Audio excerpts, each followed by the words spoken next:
Welcome to the 23rd video in the Just In Case series, sponsored by Quality Equality, an OD consultancy firm based in Oxford, United Kingdom.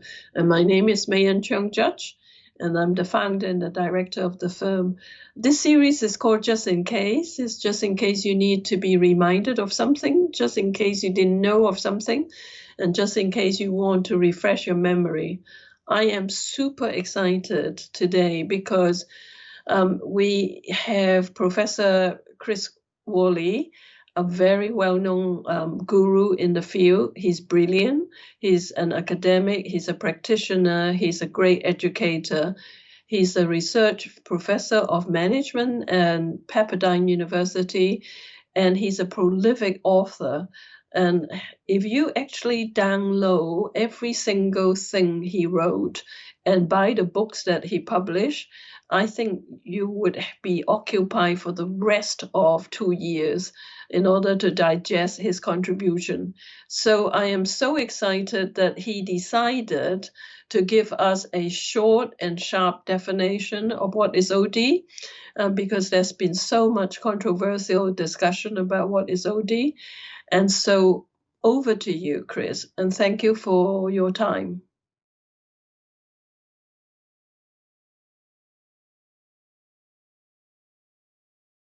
Thanks, Mian. I really appreciate the opportunity to talk with you and the OD community out there about this particular subject. In this first little short segment, I'd like to talk a little bit about why we're here. This whole thing started for me in an email. I got an email from a respected colleague and friend.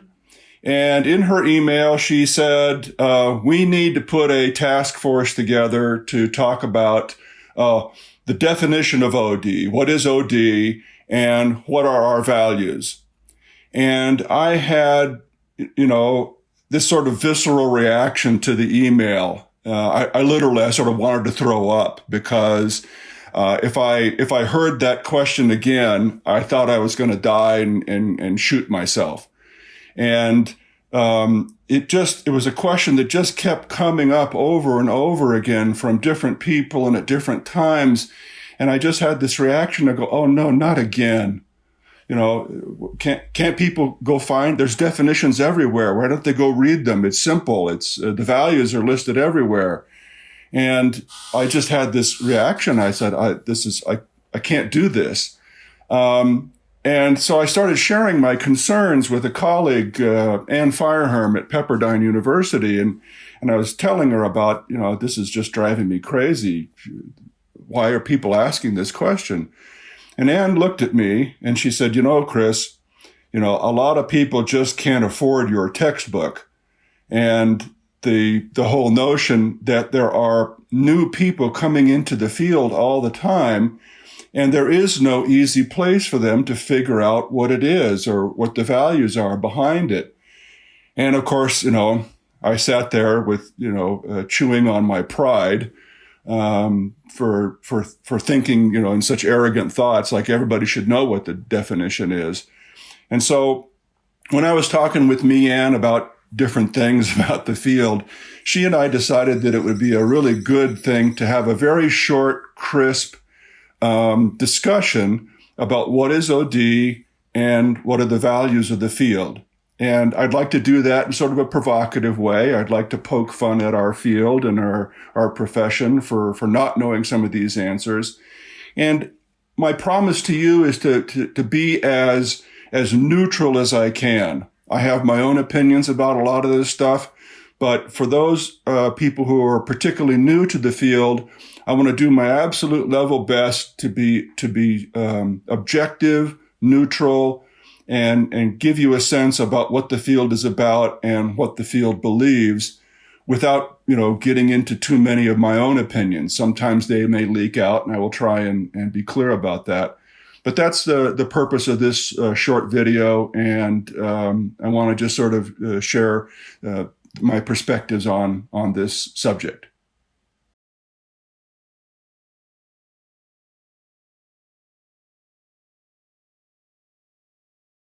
the truth is that there are a lot of definitions out there. There's some old ones, there's some relatively new ones. And the truth of the matter is they're all the same. They differ in some particulars. Some may focus on process, maybe more than content. Some may, look at different kinds of impacts they're trying to have on the effectiveness of the organization or its culture. Some, a real common right now is the difference between diagnostic and dialogic OD. But at the end of the day, if you look at all of them, they're all the same. And so one of the things that I hope you take away from this little short video is it's okay. The definition of OOD is alive and well. It's widely shared. And I think it's important to understand and recognize that there's a lot of work to be done. The world needs what we do as organization development practitioners, and we should be careful about wasting our time, ticking away at the margins and the nuances when those aren't the things that matter. What matters is we share this sort of sense of what the field is about and go out and do it. Okay? So if you look across these definitions, I think there's 3 or 4 things that you'll find that are the same across all definitions of OD. First, it's an applied behavioral science, right? And by itself, that encompasses quite a bit. You have psychology, social psychology, anthropology, sociology, economics. There's a lot of things that come under the umbrella of behavioral science and social science. And traditionally, I think we've come out of a psychology and social psychology perspective, but all of those disciplines contribute to what we're trying to do. We take a behavioral science perspective on the way organizations are run.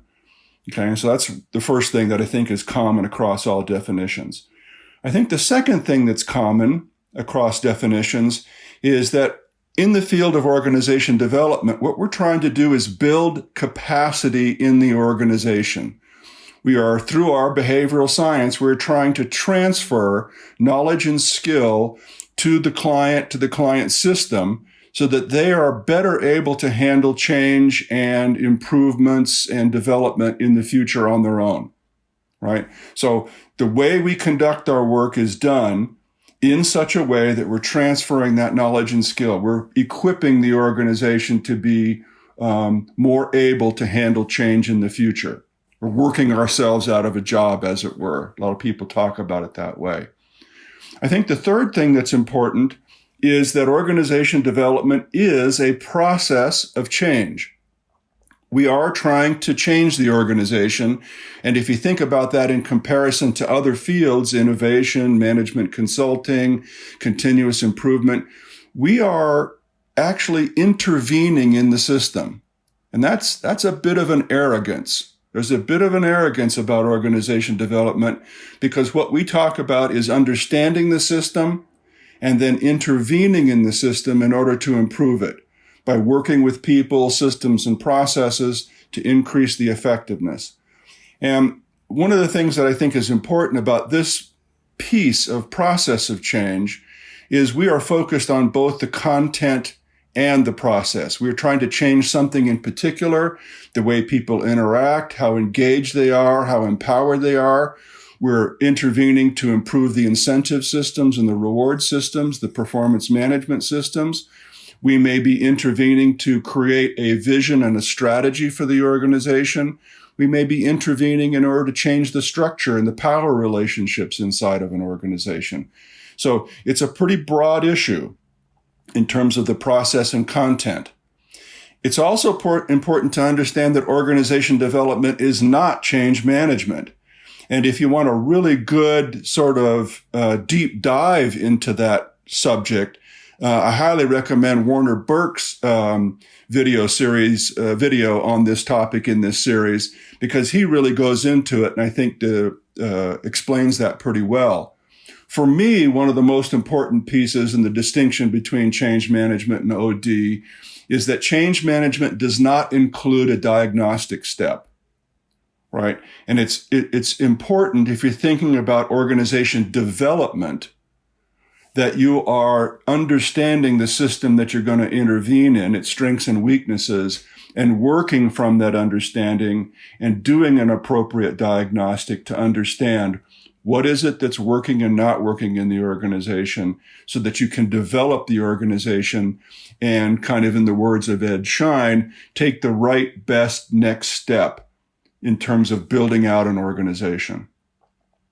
Lastly, I think one of the common things about all the definitions of organization development is we are trying to improve the effectiveness of the organization.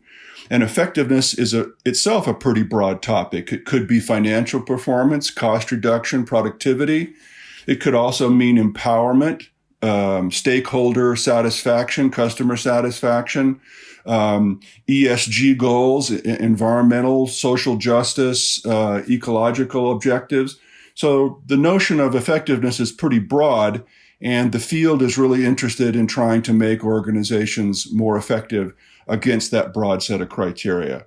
So just as a summary, it's an applied behavioral science. We use different social sciences to try and help the organization be more effective. We're trying to build the capacity of the organization so that it can handle change more effectively itself in the future. It's a process of change and addressing some content in the organization, something about the way the organization operates. And it's about building effectiveness in a broad range of outcomes of interest to people, society, and organizations.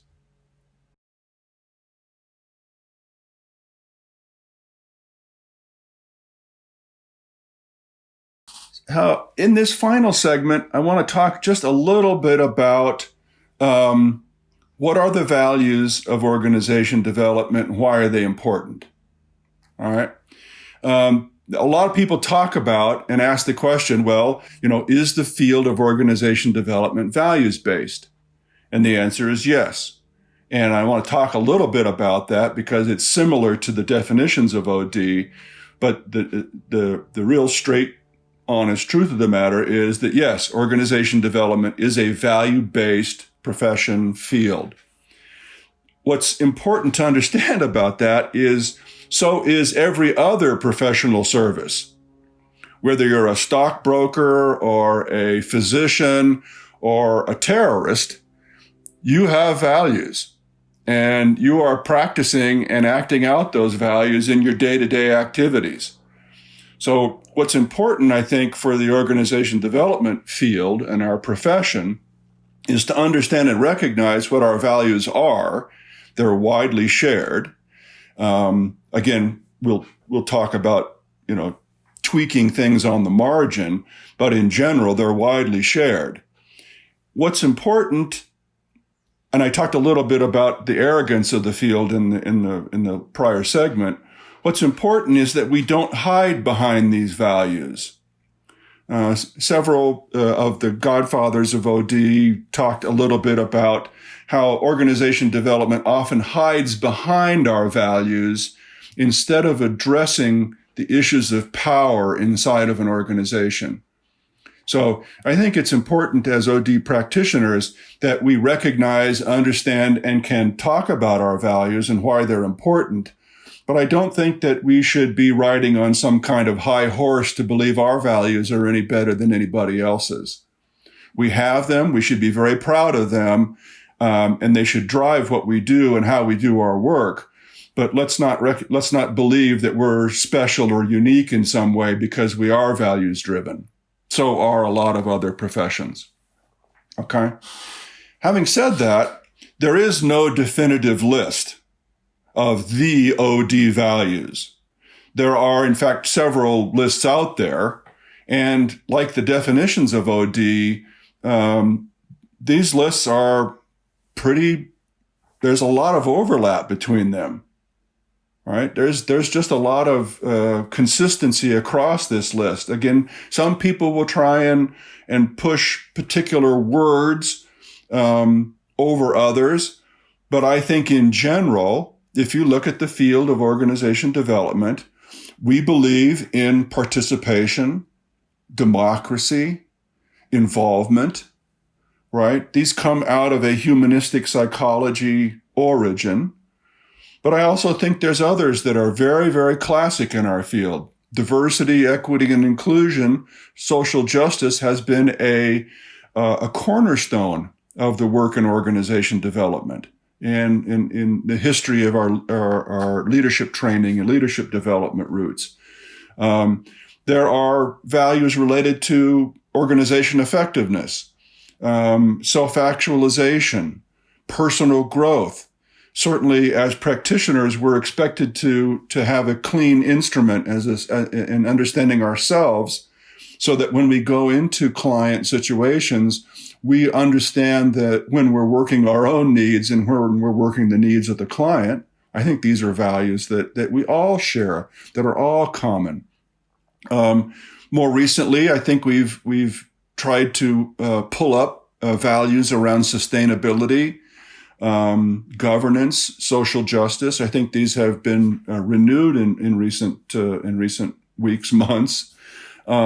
But again, if you look across that list, we value learning, and I just don't think there's that much disagreement in the field about these things. Some lists, again, sort of push certain values more than others. But I think there's a core set of values that we all believe and we all share. And again, I don't think you have to get too worried about this. I think you have to know what they are, begin to understand how those values translate into your work. But let's not get too worried about whether it's learning or transfer of skills and knowledge, or these things are mostly shared. And I think the field is stronger because of the shared values. But I also think the field begins to fragment itself when we start to argue over the margins of these things, rather than getting out and doing the work that needs to be done, because the world needs what we do. So with that, I'm going to conclude my little segment. Thank you all for listening. I hope that it was helpful. And if there's anything I can do to answer questions that people have, we'll be putting up and sharing my email address and stuff on the screen. So please feel free to reach out, and happy to, talk about these issues. And with that, wish you good luck and stay healthy in these crazy times. And I appreciate the opportunity. Thank you, Meehan, for inviting me to share this stuff, and have a good day. Thanks. On behalf of everyone, thank you, Chris, for this amazing, powerful, and simple explanation of what OD is and the value of OD in the field. What is sitting with me is what you said, that maybe we really shouldn't be so trivial, argue about what is the definition of OD when there are so much for OD practitioner to do in the society right now at this time. So you are encouraging us to establish common ground, overlook some of the minor differences, and march forward as true professional to do what we set out to do in this applied behavioral science field. So thank you for giving us that very tough message, and thank you for your investment of your time with us. And may I say a big thank you to you, and we're looking forward to hear another video from you.